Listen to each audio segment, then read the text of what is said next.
Welcome to On the Bauble podcast, episode 20. I'm your host, Sabasa J. Ueda, and with me is my co-host, Yuki Lee Bender. Today, we're going to be going over the basics of pitch stacking and how you can improve on this skill. But before we go into that topic, how's your Christmas weekend?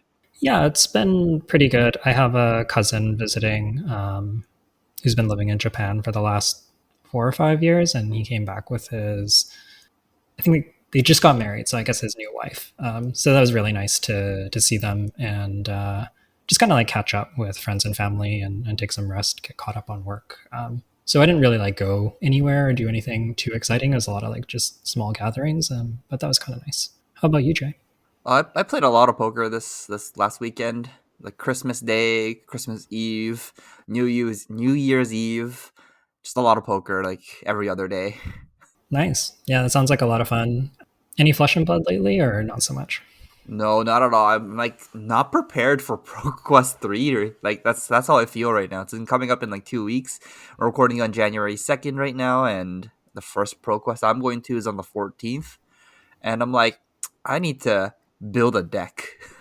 Yeah, for sure. I've been trying to do like a little bit of testing over the holidays, but I'd say I probably play like between like 5 and 10 games a week. Maybe probably closer to the 5 range, but yeah. So like 2 or 3 times. Yeah, exactly. And I guess a bit of a spoiler, but next week we will be kind of talking more about ProQuest, what decks we think are well positioned or good choices to bring, and maybe give you some ideas of what you might want to play at your ProQuest. Okay, let's move on to the main topic. Yeah, let's do that. Okay, do you want to explain what is pitch stacking? Right, so when you pitch a card in Flesh and Blood to get resources, it goes to the bottom of your deck. And the idea of pitch stacking is that as you are pitching cards, if you get to the point of the game where you then see those cards, you have effectively stacked your deck with those cards. Whether or not you're doing this intentionally is a whole nother discussion, but the idea of pitch stacking is intentionally thinking a little bit about how you are stacking your deck as you're going. And I think finding the balance of you don't want to go so far that your turn by turn play is not efficient, but you can definitely be mindful of the cards that you're pitching and kind of manipulate that to your advantage in longer matchups. And like, what kind of decks want to utilize pitch stacking? Does every deck want to do it? Yeah, so it really depends on the matchup. It comes up often with Guardians, I would say. They typically play like very attrition-styled gameplay, where they sometimes they're like, especially the Oldhams from before, were trying to really fatigue people and go to second, third, fourth cycle. And whenever you're playing that kind of game plan, you definitely want to be thinking about pitch stacking. And similarly, if you are playing into a player like that and you know that they're going to try and fatigue you, you need to, it kind of depends on your deck, but you either need to think about your pitch stack and how you can close out the game, or you need to try and close out the game before you hit your pitch stack if all you're pitching is blues, because once you hit all blues, there's no way that you're going to be able to push through damage. So I think it's very matchup dependent and deck dependent, and the biggest key here is that you should know for the deck that you're playing and for the different matchups you expect to see, how likely it is for that pitch stacking to matter. If you're playing a FaB, for example, you are never going to see your pitch stack, and you shouldn't be thinking about your pitch stack at all. In fact, it's probably just a waste of your energy. On the other hand, like the Guardian matchups, or maybe if you're playing Icelander, sometimes you get to second cycle. Those kind of things can be important. So very matchup specific. Then what about limited? Is it ever relevant in limited? So again, it's kind of matchup and format specific, but I think that pitch stacking often comes up maybe a little bit more in limited than in constructed on average. It's sort of like my very rough feeling, just because I think the decks are a little bit less powerful, and the 30 card deck does mean that you hit your pitch stack pretty quickly. And there's a lot of matchups where it tends to come up in limited, but again, like if you're playing the FaB and Uprising, you're not going to get to your pitch stack. Well, for me, I would play a lot of like control Oldham, so all of my games ended up going to pitch stacking. So I guess it just depends on what deck you like to play.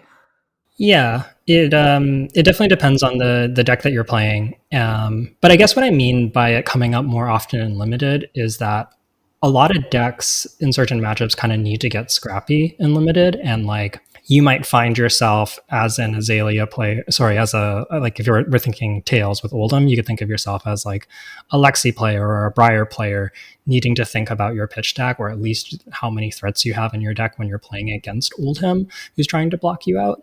And sometimes even like Welcome to Wraith Limited, I feel like Katsu can go to second cycle often. Like a lot of these heroes that we don't necessarily think of as second cycle heroes in Classic Constructed can get there a little bit more easy and limited, and it's just like a little bit more likely to come up, I feel like.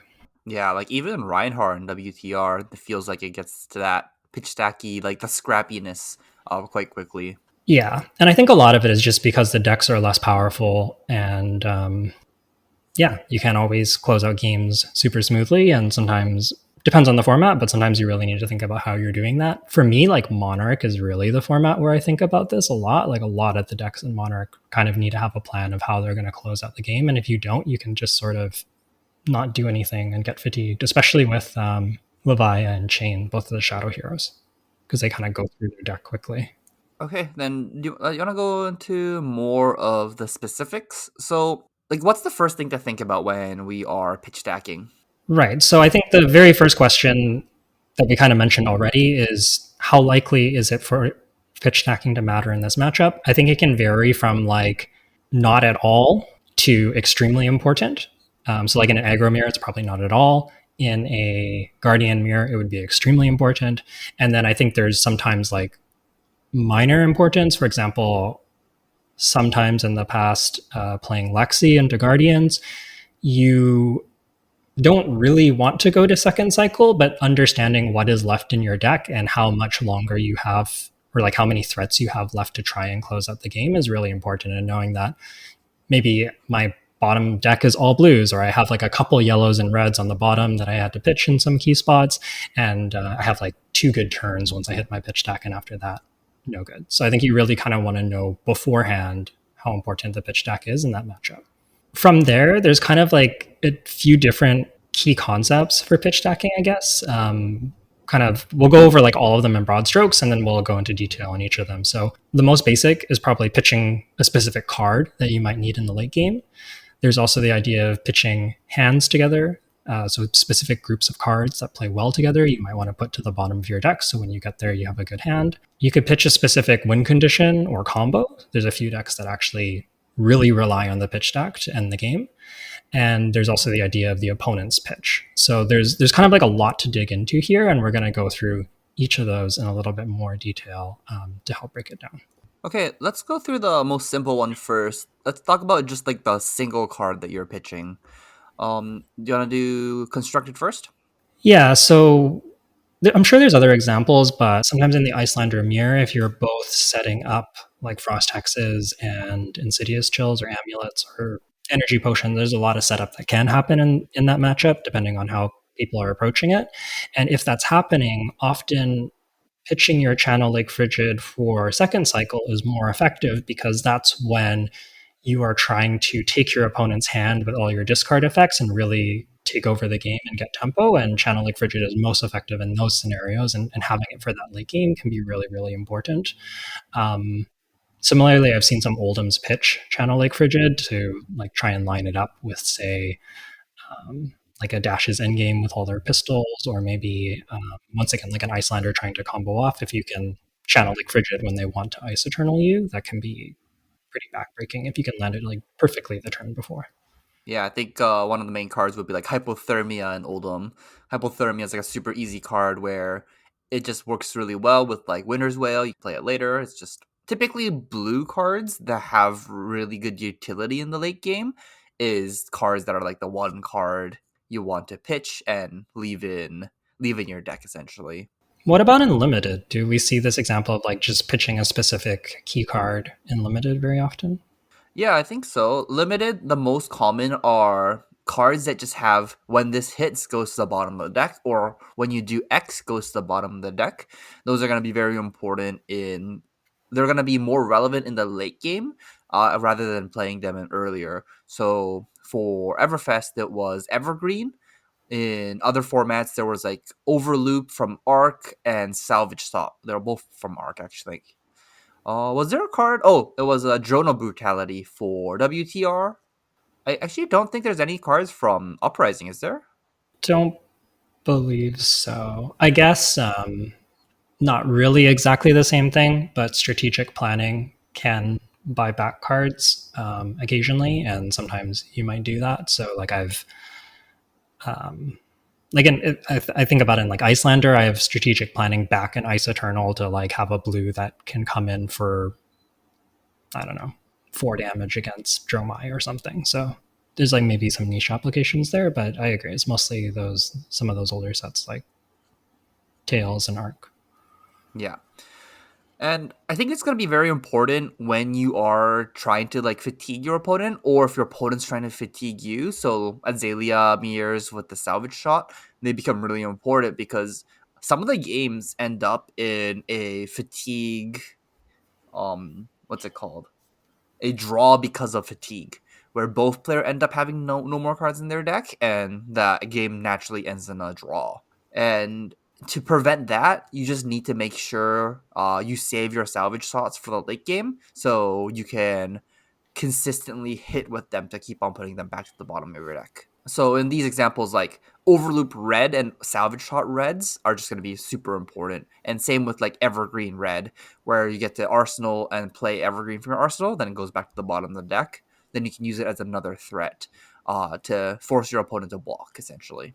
Maybe the closest thing to this in Uprising is just Dromai. Sometimes if you're playing like and against Icelander or against another Dromai, you know the game will go long, and you often just want to make sure that you have a couple starters, such as red go agains in the bottom of your deck, and that's not too hard to do because you want to be pitching reds for Ash anyways. But just making sure that you have saved a few of those to enable your dragons if that's something that your deck is trying to do. Dromai is really a really good design where early game you want to be pitching reds anyways to make Ash, and then those reds you need to play later anyways to enable your dragon. So honestly, that hero is a cool design. And I think it's also kind of why she's like in some ways the control deck of the format, because by pitching reds and having a high red density, you're when you reach the late stages of the game, your deck's naturally going to be stronger than your opponent's. Okay, and next let's move on to pitching cards that well together. Pitching cards that play well together. Yeah, so this is often like specific hands. Again, with Icelander examples, if you are pitching an Ice Eternal, or maybe you have like an Aether Ice Vein at the bottom of your deck, and you know that when you get to your pitch deck, that's going to be a key card in that matchup. You just want to make sure that you pitch some blues and you have an ice card to fuse with close to those cards. So often what this looks like is if you pitch an Ice Vein, I might think about like, do I have any reds near it that I've pitched recently? No, I have a couple of blues. Okay, I'm just going to try and make sure that the next like 2 cards I pitch are blues and one of them's an ice card. And just being like a little bit mindful of that. And then as soon as you kind of know, okay, this Aether Ice Vein has like the right amount of cards around it, even if it's like approximate, like you don't know exactly what the lineup of cards is, you just know that that Ice Vein has what you need to fuse it. That's really sufficient. You don't necessarily have to remember exactly where it is and exactly what combination of cards you're going to have with it, so long as you know you have the requisite cards to play out that hand.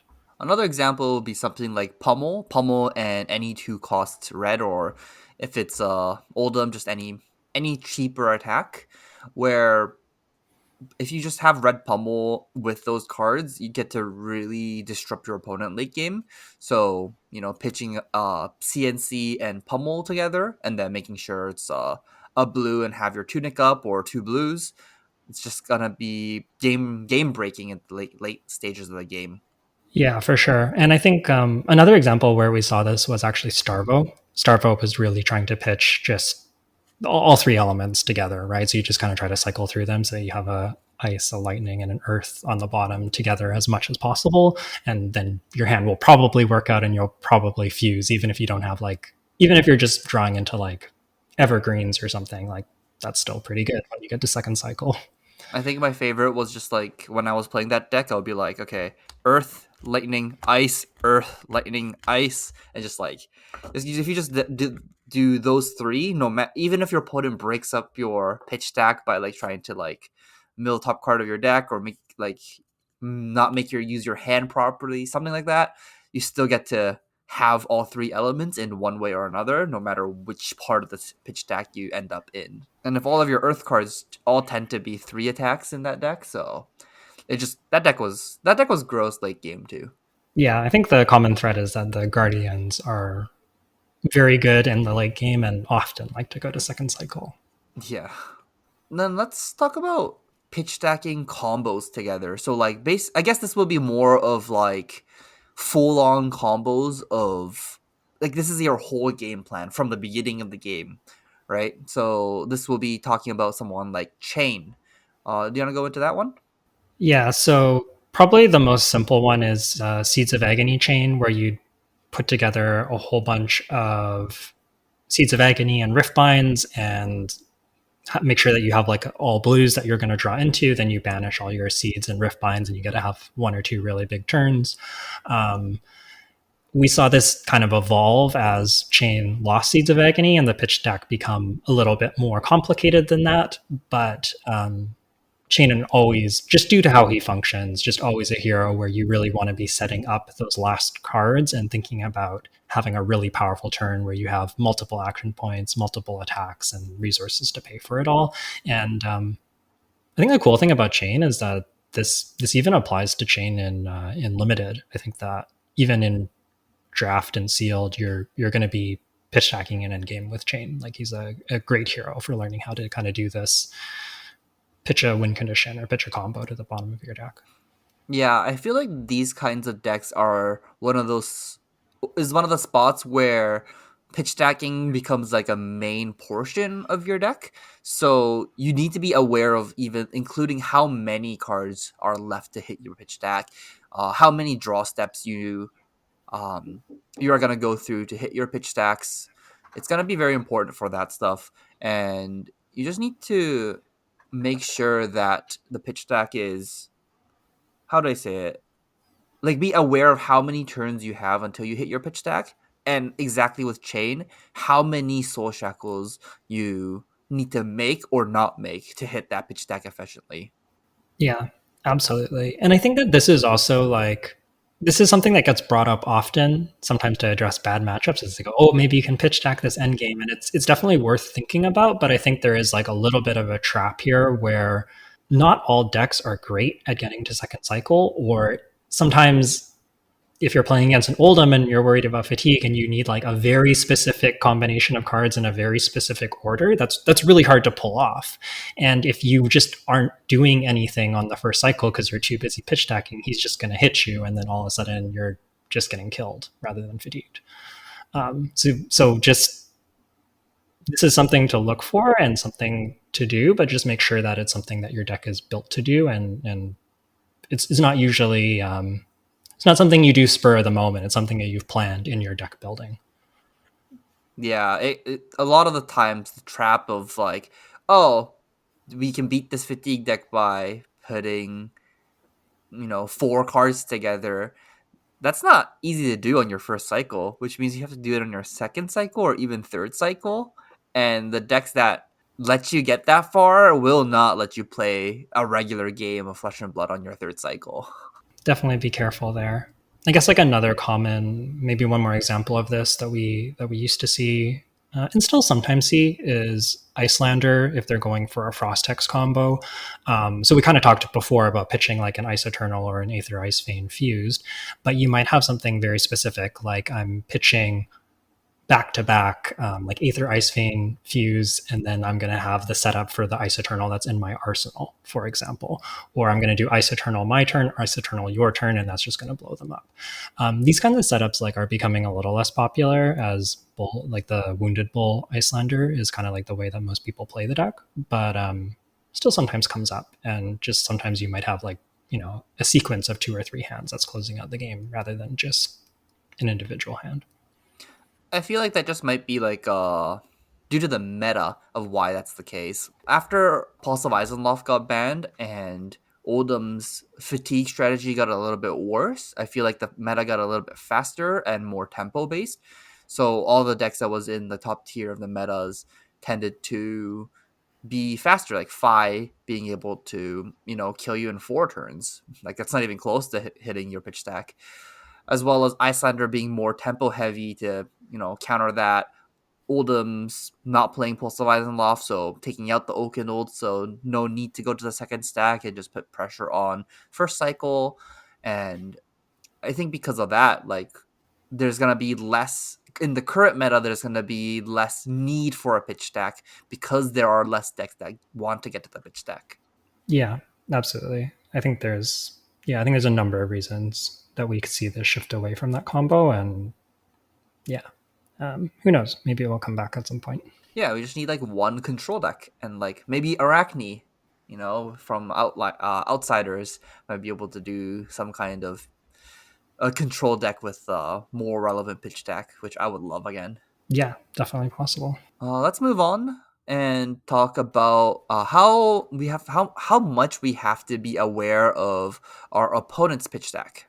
Do you consider this a lot, or I would say that again, it is matchup dependent, but in general, I'm not thinking about it too much. If it's a matchup that I know is going to go to second cycle, there might be very key things I'm looking for.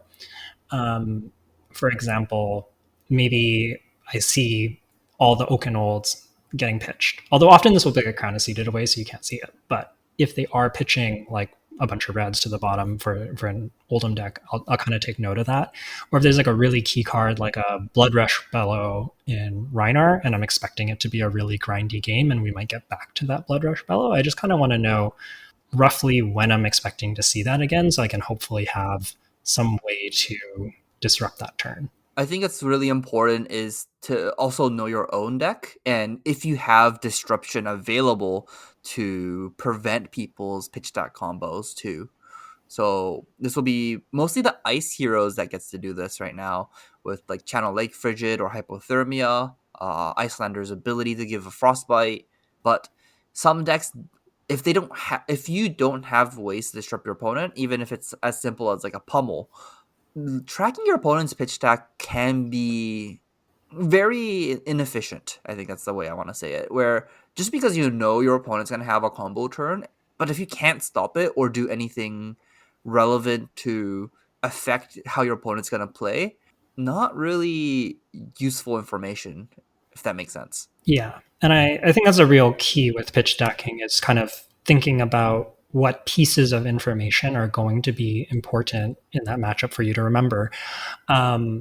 And sometimes it's even as simple as like just paying attention to their pitch and just noting that, okay, I've, again, with like the Blood Rush Bellow, this actually happened in Nationals. I saw 2 Blood Rush Bellows played. I saw the last Blood Rush Bellow pitched. And at that point, it's like, well, I don't really need to keep this Channel like Frigid in my arsenal for their Blood Rush Bellow turn because I'm probably not going to see it for another, I don't know, 6-7 turns or whatever.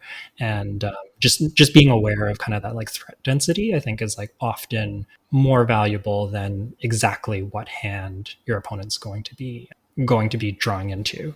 Another example is like Prism. Like you often wanted to keep track of how many arc lights have I seen and have I seen them pitch, because that gives you some idea of how likely it is they have an arc light.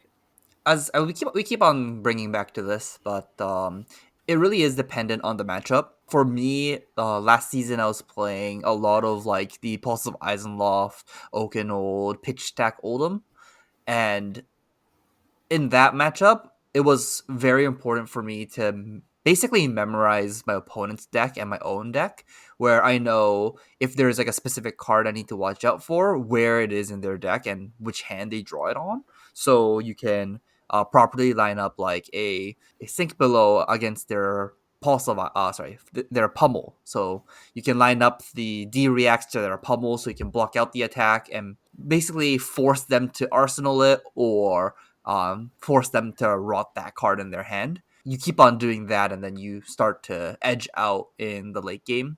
But for me to be having that deck or like that matchup, I purposely made my deck to be significantly more defensive and significantly less effective on my first pitch deck. So it even comes down to like from the very beginning of like building that deck, I'm like looking to go into third cycle, the fourth cycle, and etching, and getting that little bit ahead on that fourth cycle. If I'm not playing a deck like that, it ends up being very irrelevant on like exactly how many threats they have, what they're pitching cards together, and essentially like not assuming, but like making an educated guess on what the cards that they Seeds of Agony to the bottom of the deck as well. Honestly, I love that matchup. That was my favorite matchup. It was definitely an interesting one. There was so many moving parts. I think another key takeaway for people here is that not only is it match like yes, it is matchup dependent and deck dependent, but also I know that pitch stacking is sometimes something that intimidates people, or they feel like they can't do it, or it's like a place where they feel like not strong enough at the game.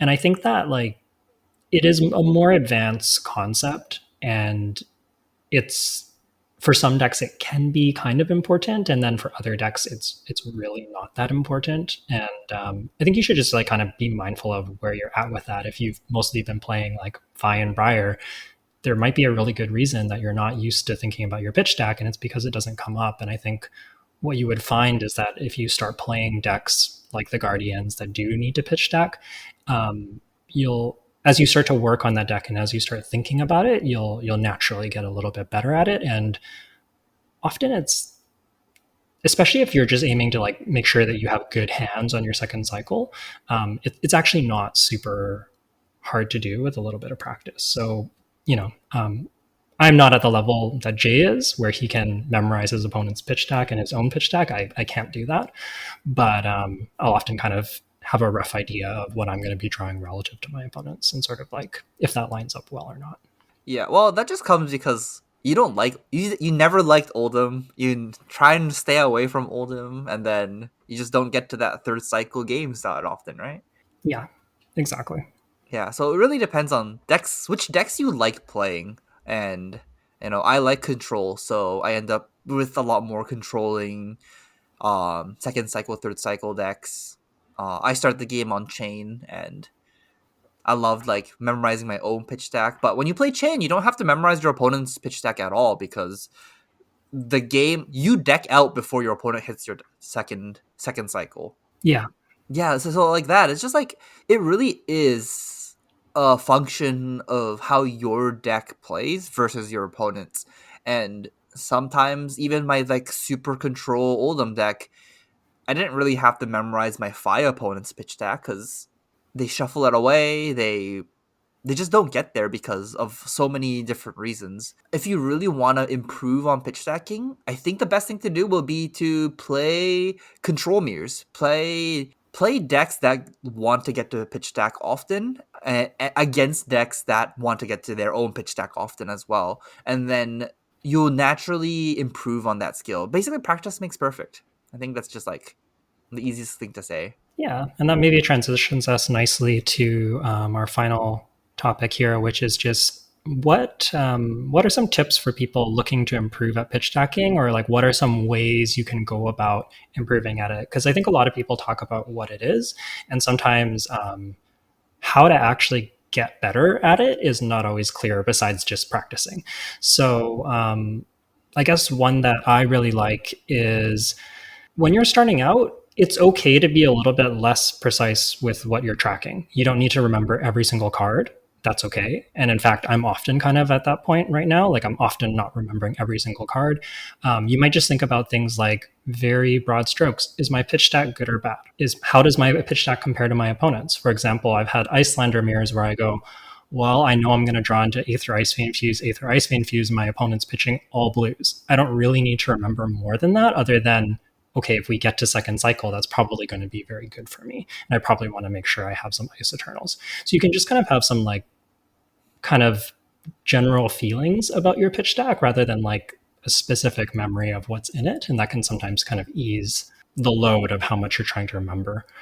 Similarly, you can kind of just keep track of your threat density. How many arrows do I have left in my deck that are yellow and red comes up for Ranger all the time, for example? Or how many red attacks do I have left?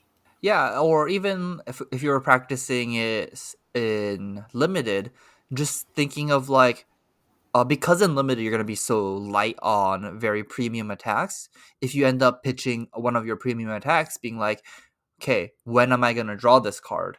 Am I 2 turns away, 3 turns away? That's a good thing to think about, to be like, okay, if I want to be able to play this card, I need to have some number of life left so that I can take some damage to be able to play that card again. And then being like, okay, this is a turn where I want to block out for 9 instead of like blocking for 6 and coming out with a small attack. You might be like, okay, I want to block all of this out. So then on the turn, like on the next couple turns, I have a little bit more life to be able to play my key attack. I think that's a good way of thinking about that too. Absolutely. And another one that comes up in limited and multiple sets actually is I'm thinking of like Tails and what is that, Monarch, where you have rune blades that and no arcane barrier. So your arcane damage is it's pretty close to unblockable in those formats.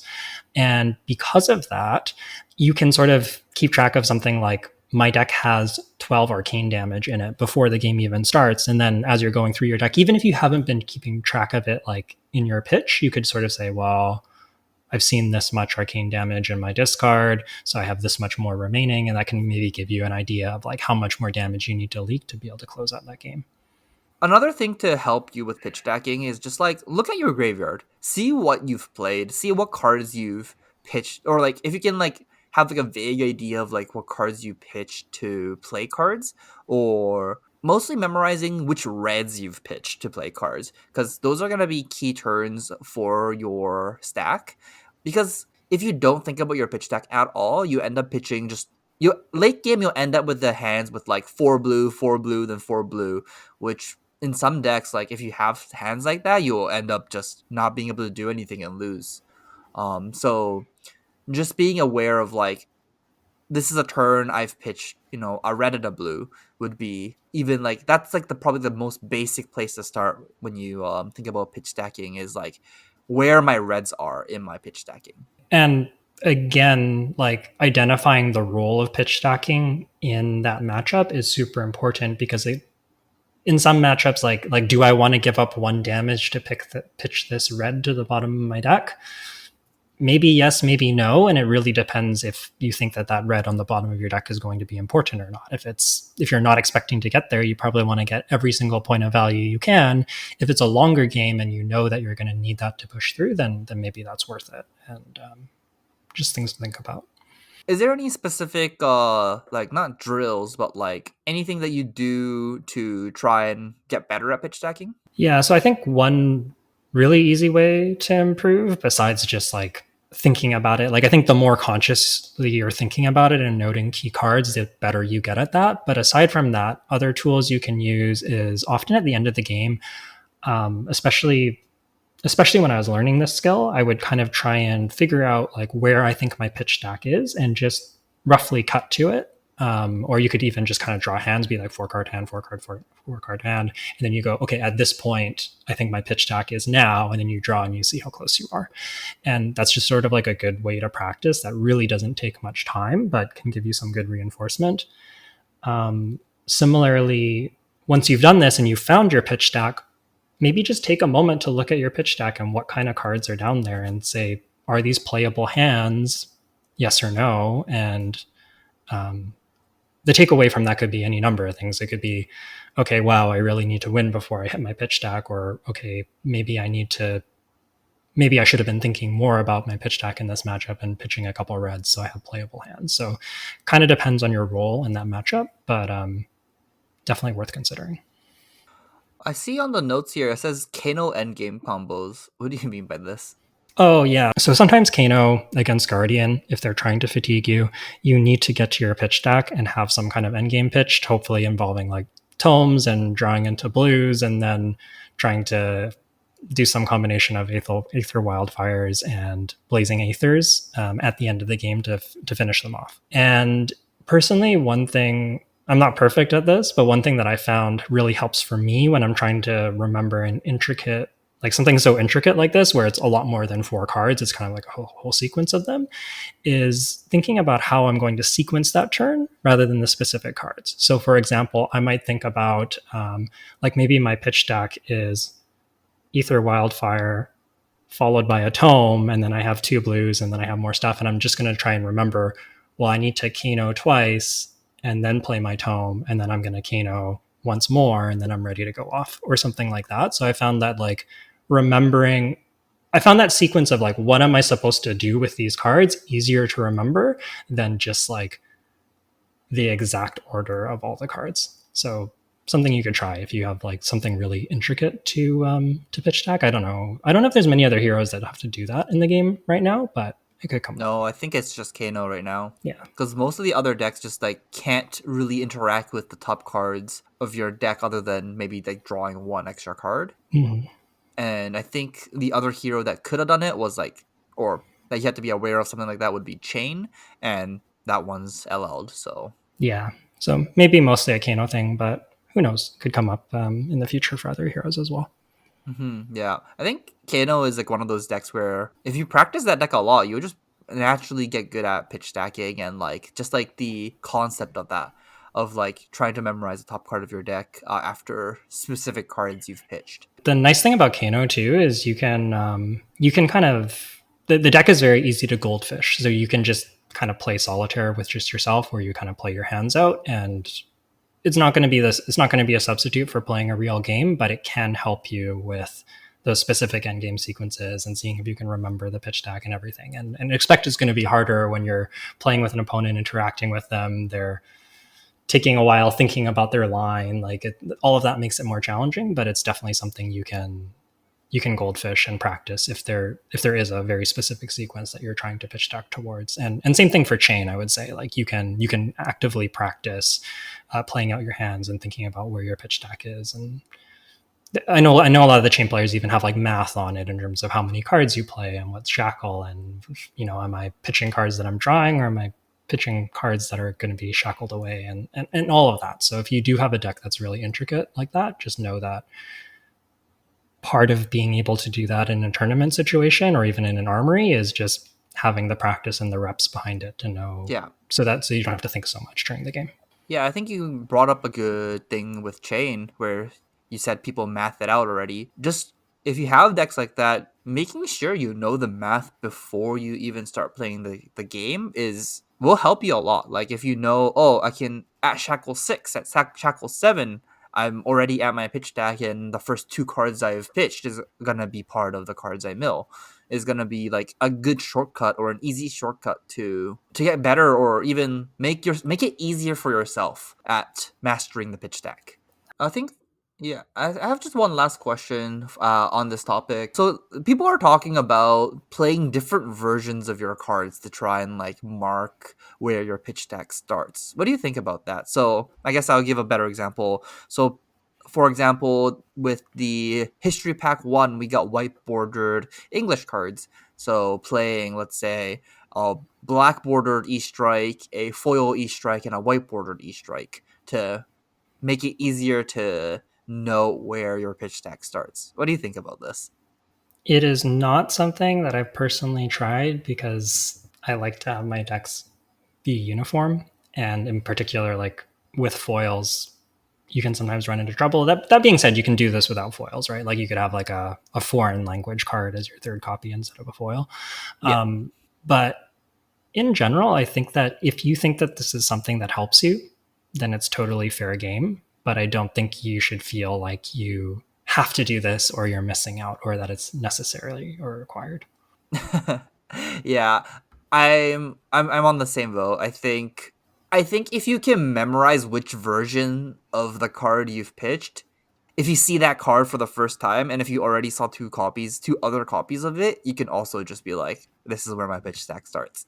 So I don't know. People who like make a big deal out of playing different versions of the card to try and know where your pitch deck starts seems a little ridiculous to me. It's not something I found. I think like maybe what's really important there is like identifying those key cards that you want to keep track of how many you have in your deck and just noting how many do I have? Am I going to see this? Is it still coming or have I already pitched it? Like there will often be a couple of key cards in a matchup that are worth tracking, and almost everything else is kind of whatever. And I think just at the end of the day, like if you're playing a long event with many rounds, it all kind of starts to blur. And I think that remembering only the useful information is going to help just with your stamina and your longevity in the event. Yeah, I agree with that. Or it can be crazy and just memorize everything. It's what I do. Yeah, and if that works for you, I mean, power to you. And at the same time, if playing multiple cards versions of the card works for you, then go for it. Like it's totally within the rules, and if it's actually helpful to you, then yeah, why not? Yeah, I think so too. Like it's based on your personal preference, and everyone has their own way of memorizing or even keeping track. Some people will keep track of how many cards they pitch. Some people will keep track of how many cards they drawn. They'll just count the deck and do some things with that. There's just like a lot of ways, like basically double check where your pitch stack is, and whatever works for you is the way you should keep track of that, if you even need to. Anything else for this topic, Yuki? No, I think that's pretty much everything for pitch stacking. So hopefully you found this episode helpful. And if you are somebody that's a little bit intimidated by pitch stacking or that seems like really scary or difficult for you, just maybe pick up some of those smaller skills that we talked about, like picking out key cards that are important in the matchup and noting them. Thinking about if you have a good stack or not, and practicing some of those basic skills, like just where is my pitch stack, so that you're kind of aware of how close you are to it at any given time. Look at if your pitch stack's good or not. So all those kind of like starting places are really nice places to start. And my personal experience with pitch stacking is that when I started doing it, it was not as hard as I thought it would be. And who knows, you might be pleasantly surprised if you start practicing it. Yeah, practice makes perfect. Yeah, you just want to close it out? Yeah. So as always, thank you for listening. If you want to get in touch with us, you can. You can tweet at Jay. He is at Ueda J on Twitter. And I'm at Yukili Bender on Twitter as well. We also have an email on the bauble@gmail.com. And if you have any questions or feedback or comments that you'd like to offer, feel free to send it there or to one of us on Twitter, or just comment on our most recent YouTube video. Any kind of interaction we get from you really helps the show. So yeah, as always, thanks for listening and good luck with your pitch stacks.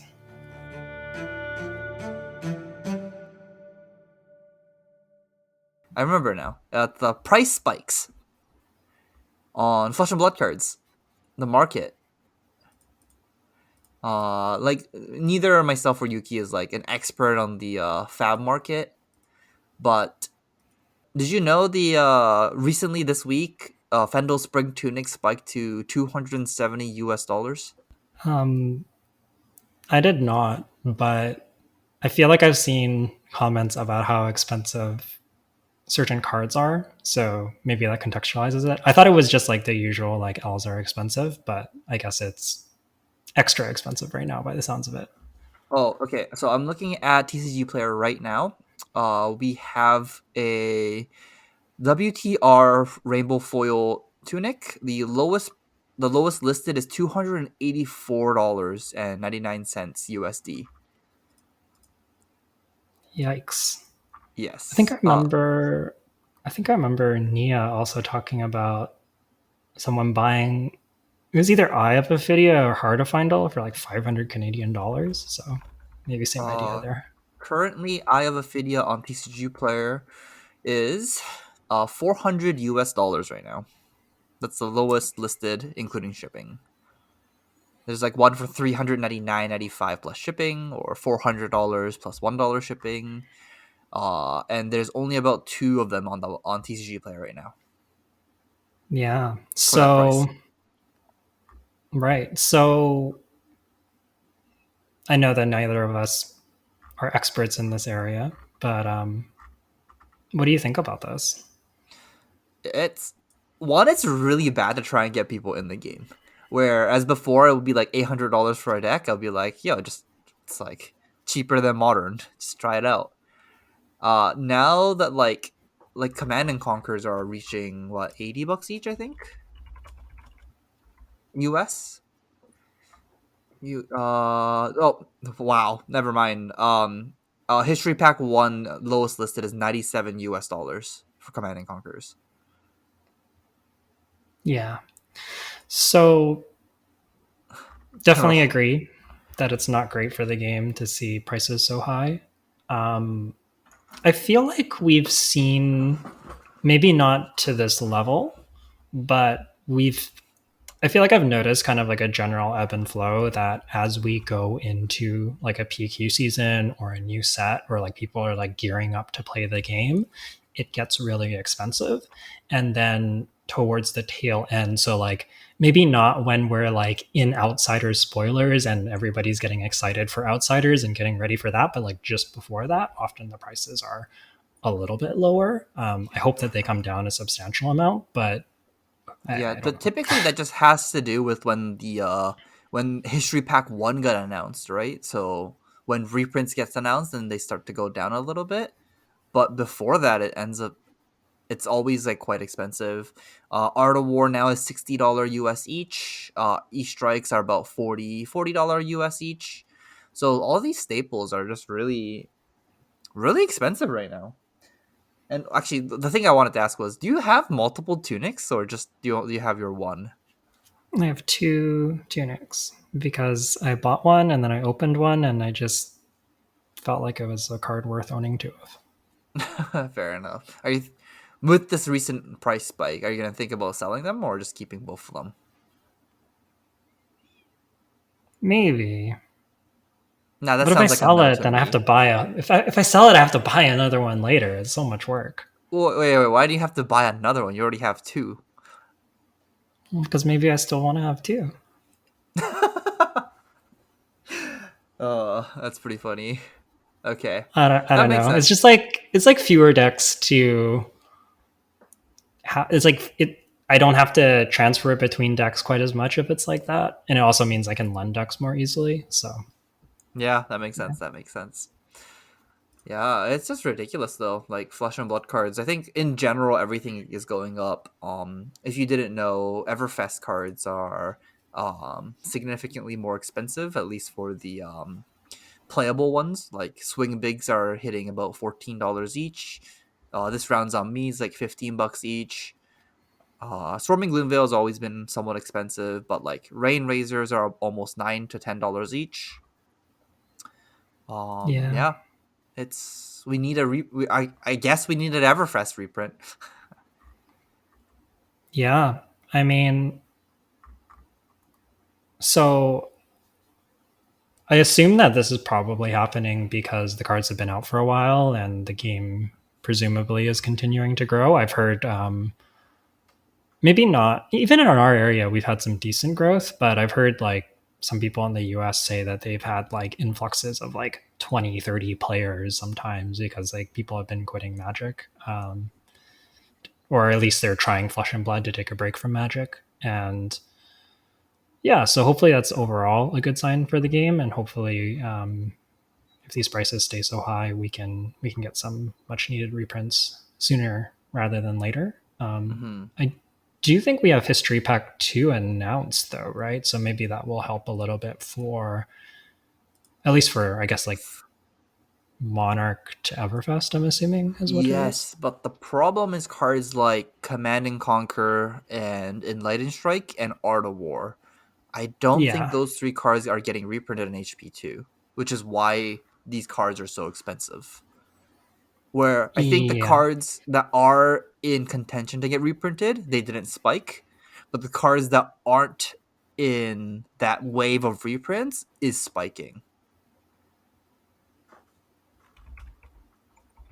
yeah. So we That just makes a need lot of sense. yeah. But at the same time, I don't want it to be like Yu-Gi-Oh style where, these cards are gonna be like $2 each in like 2 years time.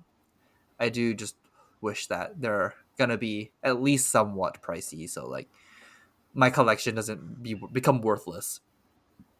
Yeah, I think there's like a definite balancing act to be had there. And so far, they've done a pretty good job, I guess, aside from these recent spikes. So hopefully, they'll continue to. Um, I do think that for some of those really key playables, like maybe like Tunic and Command and Conquer and E Strike, is like, I wonder if they can just include those at like a very low rarity in history packs, just like for the next while until it's kind of alleviated as a way to kind of like slowly trickle them in without just bottoming all the prices out at the same time.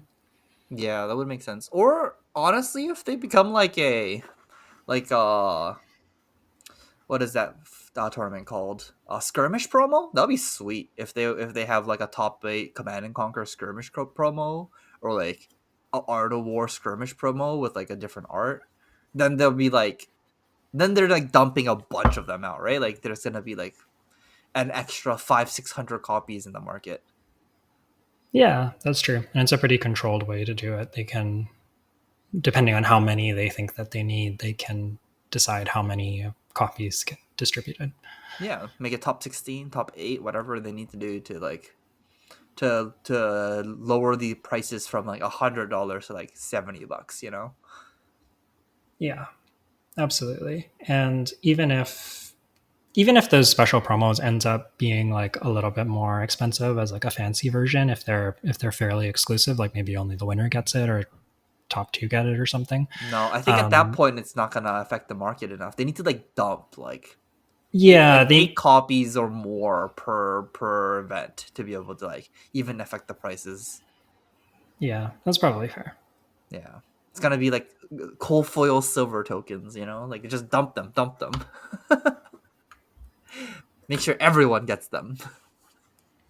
But then stores that means that stores can charge market price for those cards for their skirmish entry, right? Stores can charge market price. So if you get a command and conquer in your skirmish as a participation prize, they can just charge you the price of a command and conquer, right? I'm not Uh being serious.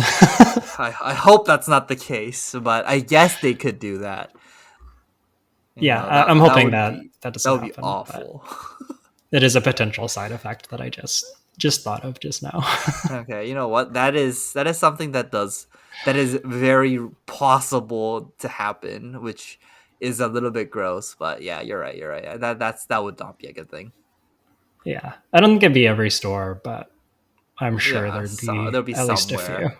Yeah. Yeah, Okay, I think that's all I want to talk about the market. Just ridiculous price spikes. 30%, 40% spike in the last 2 weeks. yeah. Happy New Year, everyone. We'll see you next week talking about ProQuest Season 3 and what we think are some good choices for that. Wait, what the? Sorry. Uh sorry, just one last card I was just looking at right now. Crown of Providence. Rainbow foil, $250. Crown of Providence is a good Flesh and Blood card. Yeah, okay. That's everything I wanted to say. Happy New Year, everyone. Happy New Year.